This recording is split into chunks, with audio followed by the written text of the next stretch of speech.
আসসালামু আলাইকুম। শুরু করছি নতুন পর্ব। আজকের সেলাইয়ের পর্বটি গত পর্বের সেলাইয়ের পর্বের সাথে মিল থাকায় আবারও নতুন করে এই পর্বটি আপনাদের সামনে উপস্থাপন করেছি। গত পর্বের সেলাইয়ের সাথে কতটুকু মিল অমিল সেটাই দেখানোর চেষ্টা করব এই ভিডিওতে। গত পর্বে ফুলের সেম আকৃতির ড্রয়িং করে নিয়েছি। ফুলের পাপড়ির উপর থেকে সুই তুলে সামান্য পরিমাণ কাপড়ে সুই গেঁথে তুলে নিব। গত পর্বে সুই সেলাইয়ের মাঝখানে ছিল এবং আজকের পর্বে সুইটা সেলাইয়ের বাহিরে থাকবে। সেলাইয়ের বাহিরে থেকে দুইটা গিট হবে। গত পর্বে সেলাইয়ের এক গিট ছিল এবং এই পর্বে সেলাইয়ে 2 গিট হবে। দেখতে পাচ্ছেন আপুরা কিভাবে করছি।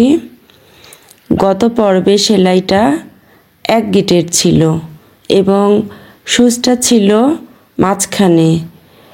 আজকের পর্বে সুচটা বাহির দিক থেকে ঘুরিয়ে গিট হবে 2টা এবং এভাবেই এই পাপড়িটা ভরাট হবে। এটাকে কাশ্মীরি ভরাট বলা হয়। সেলাইগুলো প্রায় একই রকম, ঘুরিয়ে পেঁচিয়ে এদিক সেদিক করে আসলে হয়ে থাকে। এখানে সেলাইয়ের জন্য আমি লাচি সুতা ব্যবহার করেছি। লাচি সুতা লাইট পিঙ্ক কালারটা আমি নিয়েছি। আপনারা আপনাদের ইচ্ছা মতো কালার ব্যবহার করতে পারবেন। আর পাপড়িগুলো, ফুলের পাপড়িগুলো যদি আকারে ছোট হয় তাহলে একতার ব্যবহার করে নিতে পারবেন এবং পাপড়িগুলো যদি বেশি বড় হয় কিংবা বড় কাঁথা কিংবা বড় বড় ডিজাইনে করতে চান সেক্ষেত্রে সুতা তারটা একটু বেশি নিতে হবে, তাহলে কাজ দ্রুত হবে। নর্মাল ভরাট এবং কাশ্মীরি ভরাট খুব সহজে আপনাদের পার্থক্যটা বুঝিয়ে দেওয়ার আমি চেষ্টা করেছি। আশা করি আপনাদের কনফিউশন আর থাকবে না। আমি খুব সহজ এবং সুন্দরভাবে পার্থক্যটা তুলে ধরে আপনাদের বুঝিয়ে দেওয়ার চেষ্টা করেছি। এরপরও যদি আপনাদের কোনো মতামত বা প্রশ্ন থেকে থাকে তাহলে আমাকে কমেন্ট বক্সে জানাতে পারেন। কাশ্মীর ভরাটে গিটের মাত্রা একটু বেশি হয়।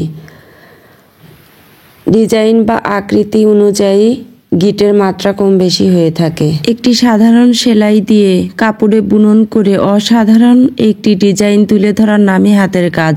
একমাত্র সেলাই প্রেমীরাই জানে এখানে লুকিয়ে থাকে কতটা মায়া, মমতা, স্বপ্ন। এই কাশ্মীরি ভরাট সেলাই দিয়ে যে কোনো ধরনের ডিজাইন অনায়াসে করা যাবে এবং দেখতেও খুব চমৎকার একটি সেলাই। খুব সহজে এই সেলাইটি করা যায়, যদিও এই সেলাইটা করতে অনেকটা ধৈর্যের প্রয়োজন এবং অনেকটাই সময়ের প্রয়োজন। তারপরেও এই সেলাইটা খুব চমৎকার একটি সেলাই। যদি করা যায় তাহলে খুবই চমৎকার এবং টেকসই একটি সেলাই। এতক্ষণ সঙ্গে থাকার জন্য সবার প্রতি কৃতজ্ঞতা জানাই। যারা এতক্ষণ ধৈর্য সহকারে সঙ্গে আছেন, একটি লাইকের মাধ্যমে অন্যান্য দর্শকদের কাছে আমার ভিডিওটি পৌঁছে দেওয়ার জন্য অনুরোধ জানাই।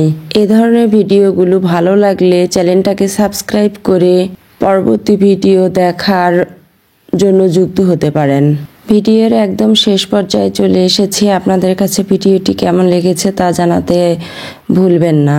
ফুলের পাপড়ির অপর পাশটা একইভাবে করে ফেললাম। এই ছিল আমার আজকের ভিডিও। আপনাদের সাথে আবারও আমার কথা হবে পরবর্তী ভিডিওতে। সে পর্যন্ত সবাই ভালো থাকেন, সুস্থ থাকেন এই কামনায়। এরকম ছোট ছোট সেলাই টিউটোরিয়ালগুলো নিয়ে হাজির হব আপনাদের সামনে আমি জেসমিন, আমার ইউটিউব চ্যানেল জেসমিন হ্যান্ড এমব্রয়ডারিতে।